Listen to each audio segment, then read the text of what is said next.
Muhammed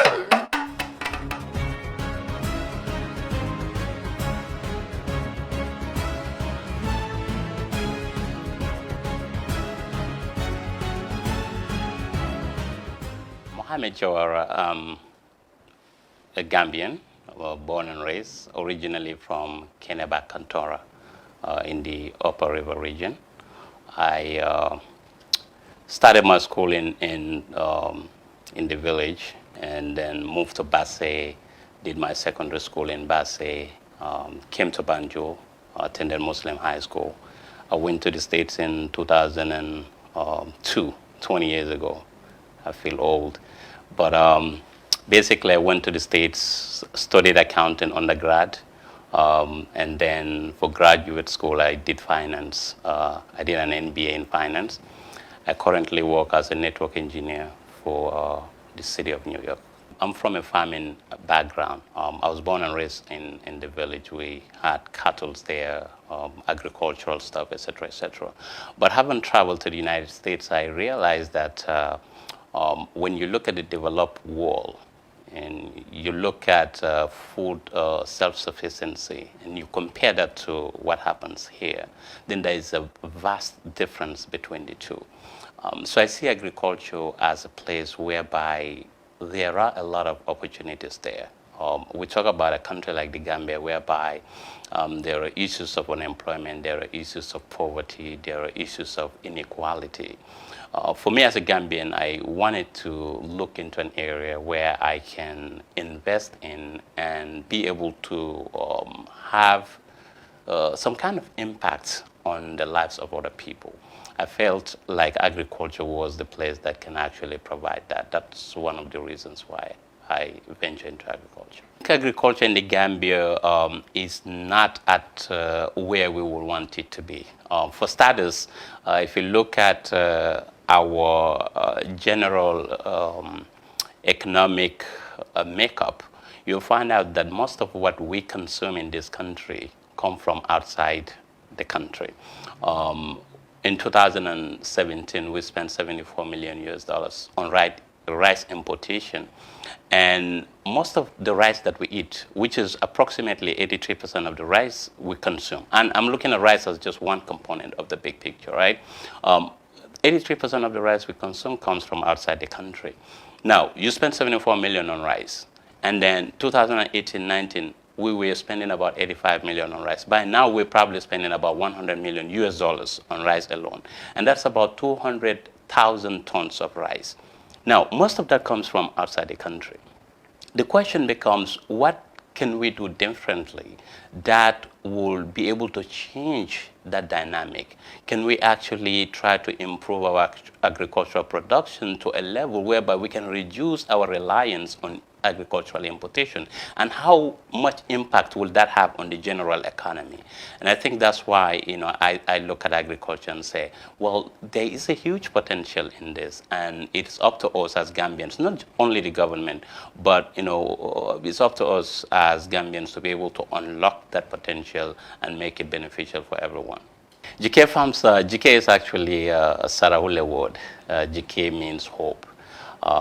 Again, it goes back to the original thought behind the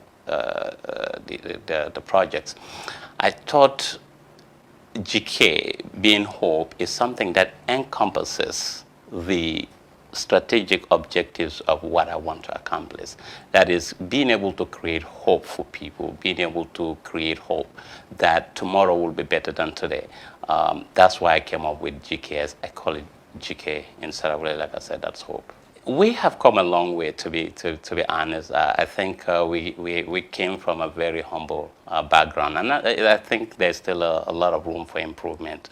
But I think if I have to make a decision to do this again, I will do it again. But we've encountered a lot of challenges along the way. Agriculture, like I said, in the Gambia, rain is only for about 3 months, maximum 3.5 to 4 months, less than 4 months actually.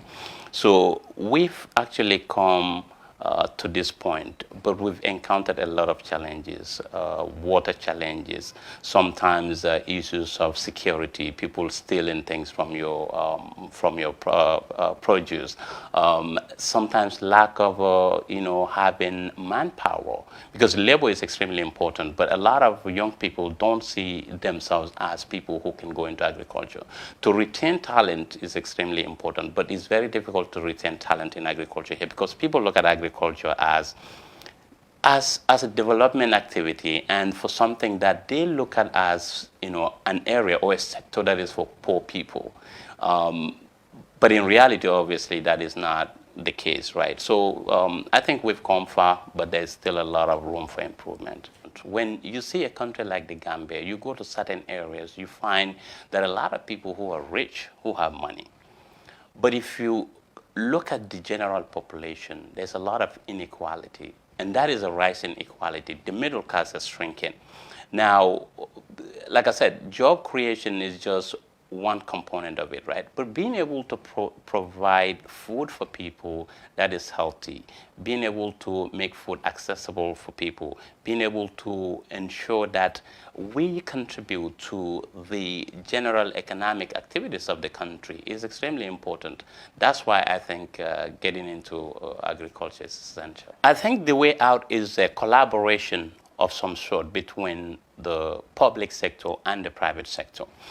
In the Gambia, for example, agriculture has been an area whereby generally people tend to think that, well, it's government's responsibility to move agriculture to where it's supposed to be. And I think there's a lot of truth in that. However, we have to also start looking at things differently. The private sector should be able to come in and invest in this space because there's a huge potential in it. Like I said, when we talk about just rice alone, we spent close to 100 million US dollars. How about eggs? How about milk? How about other things, other products, canned foods that are made out of agricultural products, inputs, agricultural input products. So we have to look at all these things and say, well, let's bring both sectors together.